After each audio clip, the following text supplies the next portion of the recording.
और अपनी समस्याओं की जड़ में अब मुझे समझ में आता है कि जो सिस्टम हम चलाते हैं, जिसकी मदद से हम गरीबी दूर करना चाहते हैं, भुखमरी दूर करना चाहते हैं, बेकारी दूर करना चाहते हैं, वो सिस्टम गलत है। क्यों गलत है? इसलिए गलत है कि जिस सिस्टम को हम चला रहे हैं वो सिस्टम अंग्रेजों ने बनाया था गरीबी पैदा करने के लिए, भुखमरी पैदा करने के लिए, बेकारी पैदा करने के लिए, मारामारी पैदा करने के लिए। हम दुर्भाग्य से वही सिस्टम को चला रहे हैं जो अंग्रेज हमें देकर गए थे। आप कहोगे अंग्रेजों ने कौन सा सिस्टम हमको दिया? जिसको हम पार्लियामेंट्री डेमोक्रेटिक सिस्टम कहते हैं, ये अंग्रेजों की देन है हमें। हमने अपने देश में इसका इन्वेंशन नहीं किया, ये अंग्रेज हमको दे गए तो हमने उसको ले लिया, बिना सोचे समझे कि अंग्रेजों ने इस सिस्टम को किसी और कारण से चलाया था, अगर हम चलाएंगे तो वही पैदा होगा उसमें से। अंग्रेजों ने ये सिस्टम जो बनाया, जिसको हम पार्लियामेंट्री डेमोक्रेटिक सिस्टम कहते हैं, ना तो वो पार्लियामेंट्री है ना वो डेमोक्रेटिक है, वो 101% एरिस्टोक्रेटिक सिस्टम है। ना उसमें कुछ पार्लियामेंट्री है, ना उसमें कहीं डेमोक्रेसी है। आप पूछेंगे कैसे? मैं आपको एक ही बात कहता हूं, हिंदुस्तान के 100 करोड़ लोगों के भाग्य का फैसला एक आदमी करे तो वो पार्लियामेंट्री होगा और डेमोक्रेटिक होगा। 100 करोड़ लोगों के भाग्य का फैसला एक व्यक्ति करे, जिसको हम फाइनेंस मिनिस्टर कहते हैं, वो सिस्टम डेमोक्रेटिक होगा। और गलती से अगर वो बिका हुआ है, मीर जाफर है, तो वो डेमोक्रेटिक होगा क्या? 100 करोड़ लोगों की जिंदगी का फैसला 100 करोड़ लोग करें तो वो आदर्श है। नहीं कर सकते तो 50 करोड़ करें, वो भी संभव नहीं है तो 25 करोड़ करें, वो भी संभव नहीं है तो 10 करोड़ करें। इतना तो हो, कम से कम 1 करोड़ लोग करें, 1% लोग तो करें। यहां तो 1% भी नहीं है, 0.00000 पता नहीं कितने बार जीरो लगा के तब आप निकालोगे तो एक व्यक्ति फैसला करता, एक व्यक्ति तय करता है हिंदुस्तान में कि कहां टैक्स लगना चाहिए, कहां नहीं लगना चाहिए, और वो पार्लियामेंट में पेश कर देता है। फिर बाकी जो 545 लोग बैठे हैं लोकसभा में, 250 बैठे हैं राज्यसभा में, वो उस पर बहस ये करते हैं कि यहां पर इतना कटौती कर दो, यहां पर इतना बढ़ा दो। ये नहीं कहते कि इसको वापस ले लो पूरा, क्योंकि ये अधिकार उनको नहीं है। तो ये सिस्टम डेमोक्रेटिक है क्या? एक दूसरा उदाहरण देता हूं आपको। आप अमरावती में चुनाव करवाते हैं, किसी को जिताते हैं, किसी को हराते हैं। मान लीजिए अमरावती से 10 कैंडिडेट हैं जिनको चुनाव लड़ना है। XYZ ABC नाम की पार्टियां ले लीजिए आप, 10 कैंडिडेट खड़े हैं। 10 कैंडिडेट को जब आप वोट डालने जाते हैं तो पहली बात तो ये कि टोटल जो वोट्स हैं उसका 50% ही कास्ट होता है। हमारी सरकार कहती है कि हर एक सीट पर जो वोटिंग होता है वो टोटल वोटिंग का 50% से भी कम होता है, एवरेज 50% के आसपास आता है। माने अगर अमरावती में हम माने कि 5 लाख वोटर मान लें हम, तो मात्र 2.5 लाख लोग वोट डालने जाते हैं, और वो जो 2.5 लाख लोग वोट डालते हैं उनमें से 10 पार्टियां हैं, 3-4 मेजर हैं, बाकी माइनर हैं।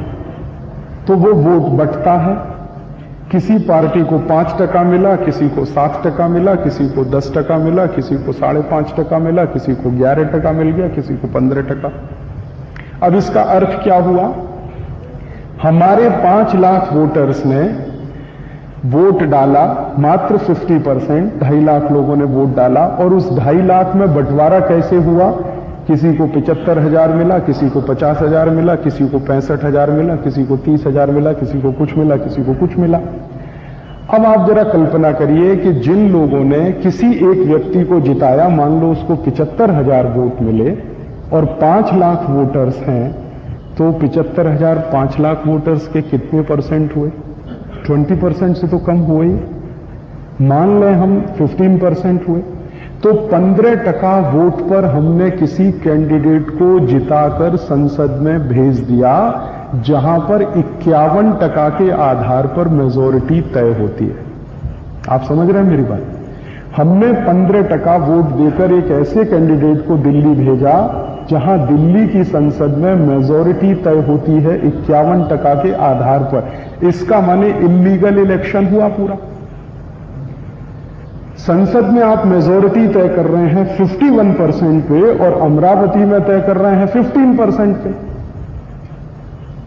और इसका अगर उलट साइड हम देखने की कोशिश करें तो वो इससे भी ज्यादा विद्रूप है। वो ये कि 5 लाख लोगों ने अगर वोट देना था, उसमें से सिर्फ 75,000 ने किसी को वोट दिया।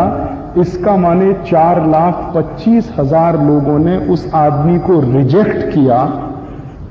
तो जिस आदमी को 85% लोगों ने रिजेक्ट किया, उसको आप अपना प्रतिनिधि कहते हैं और उसके हाथ में पूरा बजट दे दिया आपने कि 100 करोड़ लोगों का भाग्य तय कर दो तुम। है कहां डेमोक्रेसी? ये तो डेमोक्रेसी के नाम पे बहुत बड़ा फ्रॉड है जो चलता है इस देश में। अगर डेमोक्रेसी होती तो डेमोक्रेसी में जो पार्टिसिपेशन होता है और जो पॉलिसी मेकिंग डिसीजन होता है वो 51% के आधार पर होता है कि 51% जो कहेंगे वो माना जाएगा, 49% जो कहेंगे वो नहीं माना जाएगा। यही तो है ना डेमोक्रेसी की एक मेजर डेफिनेशन। डेमोक्रेसी माने जहां 51% लोग एक बात कहें तो वो मानी जाए, 49% कहें वो नहीं मानी जाए। यहां तो हम देख रहे हैं कि 15% ने कह दिया, उसी को मान लिया। फिर कई बार मैंने संसद में देखा है कि कोई विधेयक पारित होने के लिए लाया गया, कोरम पूरा नहीं है। कोरम माने क्या कि जितने सांसद हैं, खासदार हैं, उसका 10% सदन में रहना ही चाहिए कम से कम। माने 545 हैं तो 54 माने एमपीज रहने चाहिए वहां पर। कई बार होता है 10 बैठे हैं, 15 बैठे हैं, 20 बैठे हैं, है ही नहीं, पूरा सदन खाली पड़ा।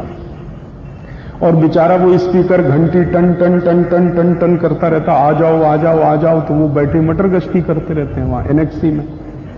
मैं पार्लियामेंट बहुत बार गया हूं, खासदार सदन में नहीं बैठते, एनेक्सी में बैठे रहते, गप्पे मारते रहते, अखबार पढ़ते रहते हैं, मैगजीन पढ़ते रहते हैं। अभी हमारे स्पीकर महोदय ने एक खासदार को भयंकर डांटा था। एनेक्सी में एक कुर्सी पर पैर रख के दूसरे कुर्सी पर बैठकर वो कुछ अखबार पढ़ता था और उसने कहा कि भाई साहब ये आपका घर नहीं है, ये पार्लियामेंट है। उसको बताना पड़ा कि ये आपका घर नहीं है, ये पार्लियामेंट है, यहां इस तरह से बैठना परमिसिबल नहीं है। तो ऐसे ही बैठे रहते हैं सब खासदार वहां पे, सदन में नहीं बैठते। अब सदन में नहीं बैठते और नियम बन जाता, कानून भी बन जाता। तो सदन क्या करता है फिर? वो कहते हैं एक इमरजेंसी रूल है पार्लियामेंट में, वो ये कि अगर सदन में कोरम पूरा नहीं है तो भी जो मेजॉरिटी वोटिंग होगा वही कानून बन जाएगा। तो इसका अर्थ यह हुआ कि अगर 20 सांसद बैठे हैं, उनमें से 11 ने एक बाजू में वोट कर दिया तो देश को बेचने का समझौता भी हो जाएगा। आप इसी को डेमोक्रेसी कहते हैं। उन्होंने इमरजेंसी रूल बना रखा है। वैसे तो वो कहते हैं कि कोरम पूरा होना चाहिए, तो मैं मानता हूं चलो कोरम भी पूरा कर लें। 54 एमपीज हैं, तो इसका अर्थ क्या हुआ?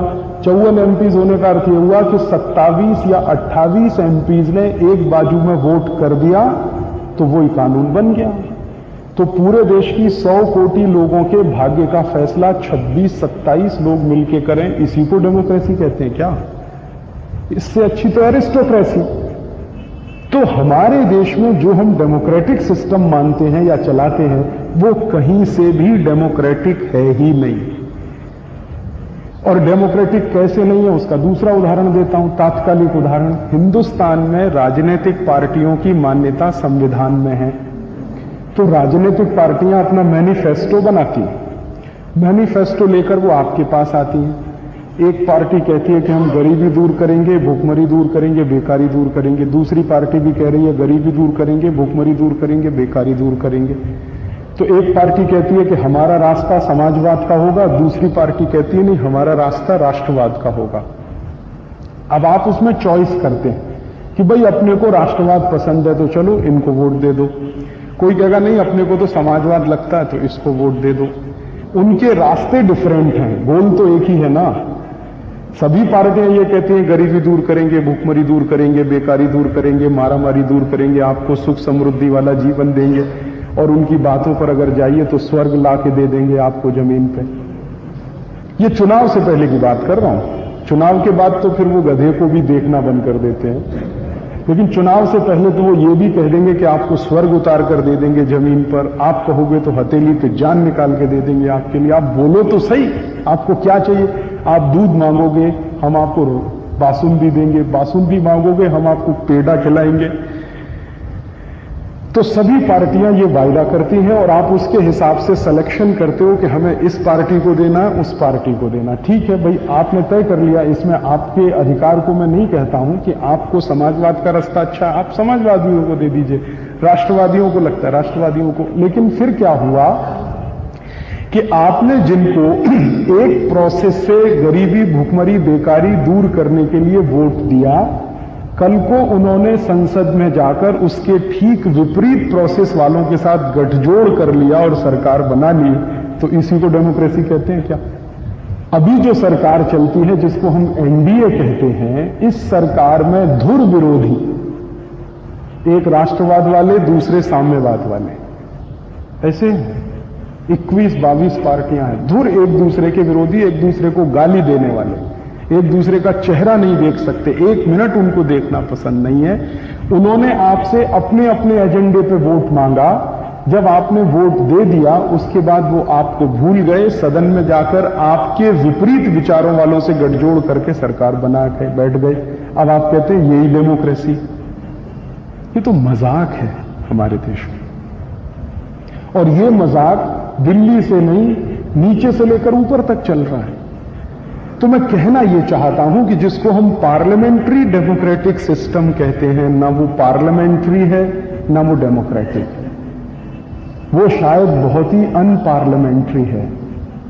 अनपार्लियामेंट्री ऐसे कहता हूं, हमारे यहां एक मुहावरा बन गया कि भाई पार्लियामेंट्री लैंग्वेज यूज करो, माने गाली वाली मत दो किसी को। सबसे ज्यादा गालियां तो पार्लियामेंट में। आप देखो, सबसे ज्यादा गालियां हिंदुस्तान में अगर आप सुनना चाहते हैं तो एक दिन पार्लियामेंट में जाकर बैठ जाइए आप, और दूसरे दिन आप जाना पसंद नहीं करेंगे। हम कहते हैं पार्लियामेंट्री बनो, माने अशिष्टता की बात मत करो। जितनी अशिष्टता इस समय पार्लियामेंट में है, कहीं आपको दिखती है? कोई किसी का माइक से सिर तोड़ रहा है, कोई किसी की धोती खोल रहा है, कोई किसी की पैंट खींच रहा, यही सब तो है ना असेंबली में भी और पार्लियामेंट में। मैं उत्तर प्रदेश का रहने वाला हूं, मैं देख चुका हूं ये दृश्य मेरी आंखों से। उत्तर प्रदेश असेंबली में ऐसा 2 बार हो चुका है। एक दूसरे आमदार ने एक दूसरे का सिर तोड़ा था माइक का डंडा निकाल के, तो फिर किसी तीसरे को लगा तो चप्पल उठा के फेंकी, चौथे को लगा तो उसने मेज उठा के फेंक दी किसी के खोपड़े, फिर एक ने तो किसी बहन की साड़ी पकड़ के खींची। यही पार्लियामेंट है, इसी को हम पार्लियामेंट्री सिस्टम कहते हैं। कहीं है नहीं, ना तो पार्लियामेंट्री है ना डेमोक्रेटिक है। तो फिर ये है क्या? ये सिस्टम हमारे देश में वास्तव में एरिस्टोक्रेटिक है, जिसमें कुछ 2, 4, 5 लोगों को सब कुछ फैसला करने का अधिकार है, बाकी को सिर्फ उसको फॉलो करने का अधिकार है। आप उसे क्वेश्चन भी नहीं कर सकते। प्रधानमंत्री ने फैसला ले लिया तो पूरे कैबिनेट को मानना ही पड़ेगा, चाहे वो कितना ही गलत हो, क्योंकि सिस्टम में लिखा हुआ है कि प्राइम मिनिस्टर कभी गलत नहीं होता, जो फैसला करे कैबिनेट को मानना ही पड़ेगा। अगर आप नहीं मान सकते, कैबिनेट से रिजाइन करिए, सरकार से बाहर जाइए। यही पार्लियामेंट होता है क्या? यही डेमोक्रेसी है क्या? डेमोक्रेसी तो वो होती है, हम हमारे परिवार में देखते हैं कि कहीं कोई गलती अगर हो गई तो आपको तो गलती सुधारने के लिए रास्ते बने हुए हैं। डेमोक्रेसी तो वहां है, सोसाइटी में डेमोक्रेसी है। हमारे समाज में पार्लियामेंट से ज्यादा डेमोक्रेसी है। गांव में अगर कोई गलत फैसला हो गया और कई लोगों ने ऑब्जेक्शन कर दिया तो उसको सुधारने के लिए कोशिश की जाती है फिर कि गलत हो गया, ठीक कर लो उसको। वहां तो एक गलत फैसला हुआ तो करना ही है उसको, तो आप वापस नहीं ले सकते उसको। तो ना तो ये सिस्टम पार्लियामेंट्री है ना ये डेमोक्रेटिक है, ये वास्तव में एरिस्टोक्रेटिक सिस्टम है। और ये हमने क्यों लिया है? ये हमारी मूर्खता है कि अंग्रेज जब हिंदुस्तान छोड़कर जा रहे थे तो हमें ये बहस करनी चाहिए थी कि तुम्हारा दिया हुआ सिस्टम हम चलाएंगे या हम हमारे लिए अपना नया सिस्टम बनाएंगे। वो